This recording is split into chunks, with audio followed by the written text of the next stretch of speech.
Pay attention, I am Neo. Malens. My country is called Sierra Leone. Land is golden, literally, a true paradise. We have a very strong cultural heritage. In fact, Sierra Leone had the first sub-Saharan university. Prior to that, there was one in the Kingdom of Timbuktu, which was the first university in the world, succeeding the great Gnostic schools of Egypt and Osiris. On a deeper level, we are blessed with the real treasures the kings and queens of this world desire. This was the largest alluvial diamond ever found. It weighs almost 1,000 carats, 969 to be precise. This beauty was found by an old lady in her backyard about 2 years ago, 125 carats.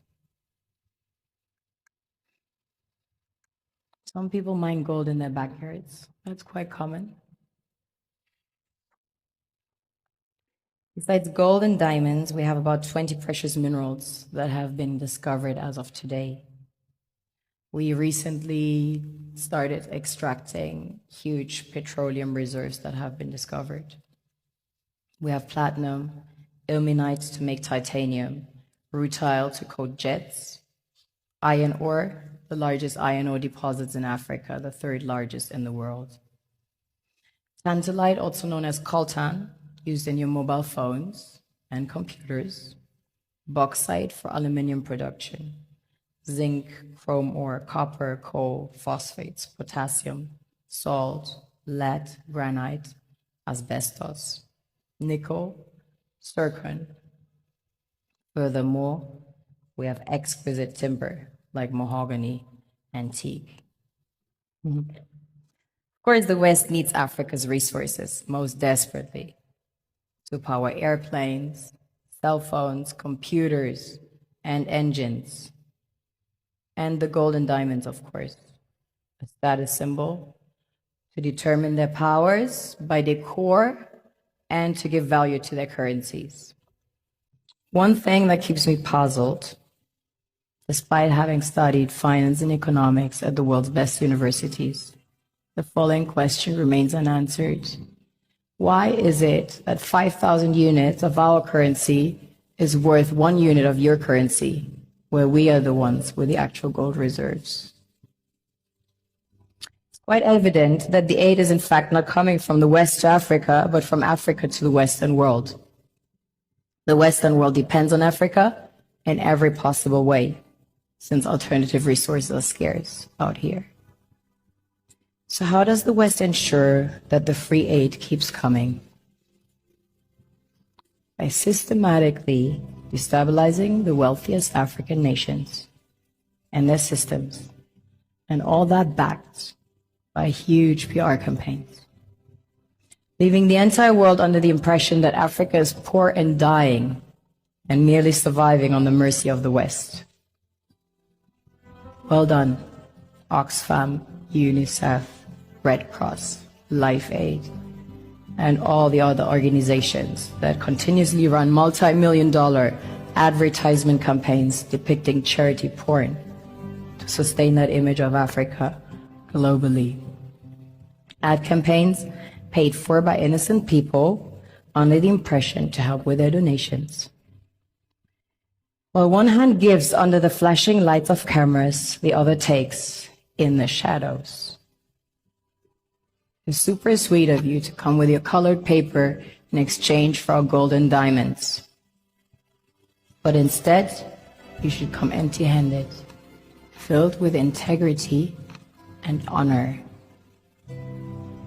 We want to share with you our wealth and invite you to share with us. The perception is that a healthy and striving Africa would not disperse its resources as freely and cheaply, which is logical.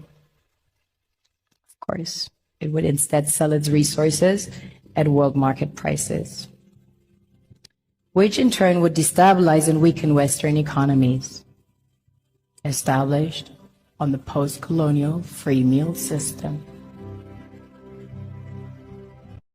Last year, the IMF reports that 6 out of 10 of the world's fastest growing economies are in Africa, measured by their GDP growth. The French Treasury, for example, is receiving about $500 billion year in, year out.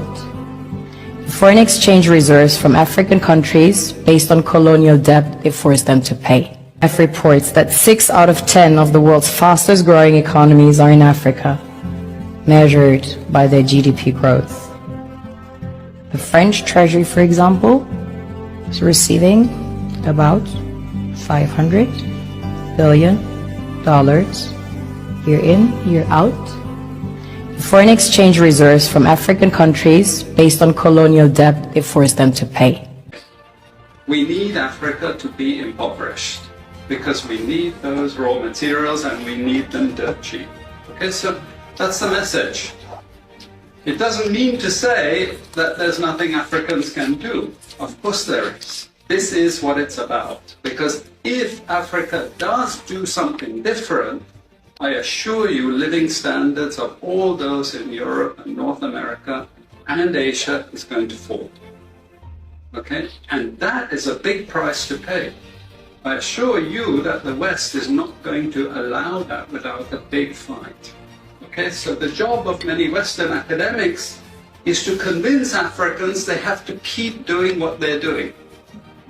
Okay, and to show them it's your fault that you're poor. It's not our fault. It's your fault that you're poor. You know, so this is what we do in academic institutions. We know the basic forces that have caused this underdevelopment. We know it's colonization. We cannot afford to allow Africa to industrialize and start producing manufactures. Okay, so we will do everything to stop that. And I'm going to show you how we actually block that. We had East Asian rapid industrialization processes. So in the earlier period, we had Japan and Korea and Taiwan. Okay, rapid growth, sucking in raw materials from Africa, driving up the prices. And after those countries finished industrialization, then sub-Saharan African growth rate again fell. Sub-Saharan Africa is condemned to this role, just the supplier of raw materials, not a manufacturer. The currencies are collapsing of these countries, and many of them are sub-Saharan African countries. After colonization ended, we needed new structures to keep these countries where they were. Okay? And the first of those is aid. Okay, we give them aid. Aid for what? Actually, we give them aid to keep repressive regimes in power. That's all.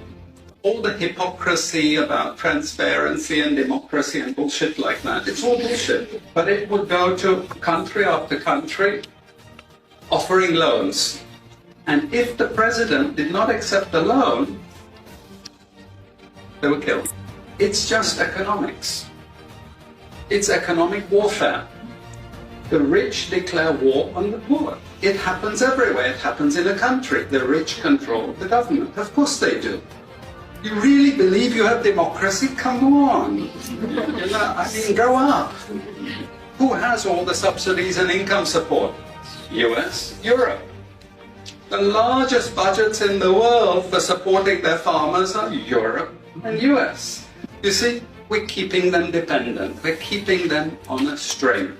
This next round of the WTO is designed to block that.